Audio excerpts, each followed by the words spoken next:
ओम शांति।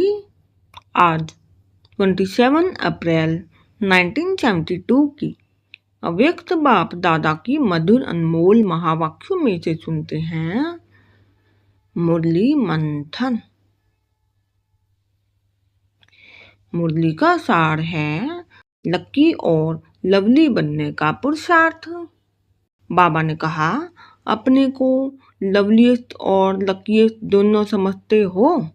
लक्की भी हो और लवलीस्ट भी हो, यह दोनों अपने को समझते हो तो सदा निर्विघ्न लगन में मगन अवस्था का अनुभव करेंगे। फिर बाबा ने समझाया, अगर सिर्फ लक्की है लेकिन लवली नहीं है तो भी सदा लगन में मगन रहेंगे, लेकिन निर्विघ्न अवस्था का अनुभव नहीं करेंगे। और सिर्फ लवली है, लक्की नहीं, तो भी जो अवस्था सुनाई उसका अनुभव नहीं कर पाएंगे। इसलिए दोनों की आवश्यकता है। बाबा ने कहा, लवली और लक्की दोनों की प्राप्ति के लिए मुख्य 3 बातें आवश्यक हैं। अगर वह तीनों बातें अपने में अनुभव करेंगे तो लक्की और लवली जरूर होंगे। ये बाबा ने समझाई। पहली बात, नॉलेजफुल में सभी प्रकार की नॉलेज आ जाती है। जितना जो नॉलेजफुल होगा उतना लक्की जरूर होगा, क्योंकि नॉलेज की लाइट माइट से आदि मध्य अंत को जानकर जो पुरुषार्थ करेगा उसमें उनको सफलता जरूर मिलेगी। यही एक लक की निशानी है। नॉलेजफुल है तो लक्कीस्ट भी नंबर 1 होगा।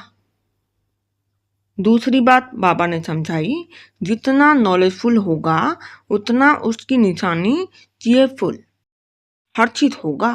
अगर कोई चेयरफुल नहीं तो लवली नहीं लगेगा, अगर केयरफुल नहीं तो भी लवली नहीं लगेगा। बाबा ने कहा, जो केयरफुल नहीं रहता उनसे समय प्रति समय स्वयं के दूसरों के संपर्क में आने से कोई न कोई छोटी बड़ी भूल होने के कारण न स्वयं लवली रहेगा न दूसरों का लवली बन सकेगा।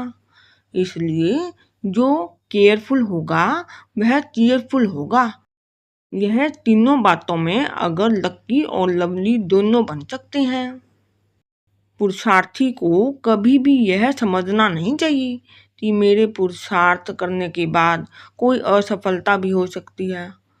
सदैव ऐसा ही समझना चाहिए कि पुरुषार्थ जो किया वह कभी भी व्यर्थ नहीं जा सकता।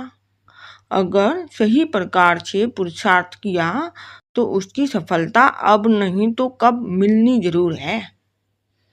असफलता का रूप देखकर समझना है कि यह परीक्षा है, इससे पार होने के बाद परिपक्वता आने वाली है। बाबा ने समझाया, जैसे कुम्हार मिट्टी के घड़े को ठोक ठोक कर पक्का करता है ना, उनको मजबूत करने के लिए, तो यह ठोकना भी परिपक्वता का साधन है।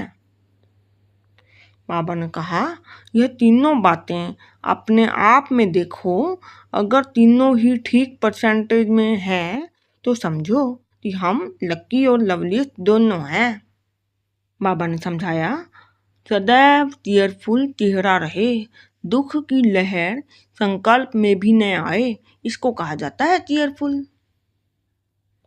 बाबा ने समझाया, जैसे जब बहुत तूफान लगते हैं व वर्षा पड़ती है तो उस समय लोग जहाँ बारिश तूफान से बचाव देखते हैं वहाँ न चाहते हुए भी भागते हैं ना।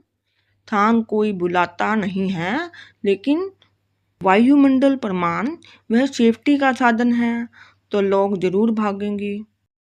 तो ऐसे ही समझो, वर्तमान समय चारों ओर माया के तूफान और दुख के बादल गरज रहे हैं। ऐसे समय में सेफ्टी के साधन को देख आपकी तरफ आकर्षित होंगे। वह है चीयरफुल चेहरा, यानी हर्षित चेहरा। बाबा ने कहा, अपने को एक ही बाप अर्थात राम की सच्ची सीता समझकर सदा मर्यादाओं की लकीर के अंदर रहें, अर्थात यह केयर करें तो केयरफुल रहेंगी, केयरफुल से ऑटोमेटिकली केयरफुल बनेंगी। ओम शांति।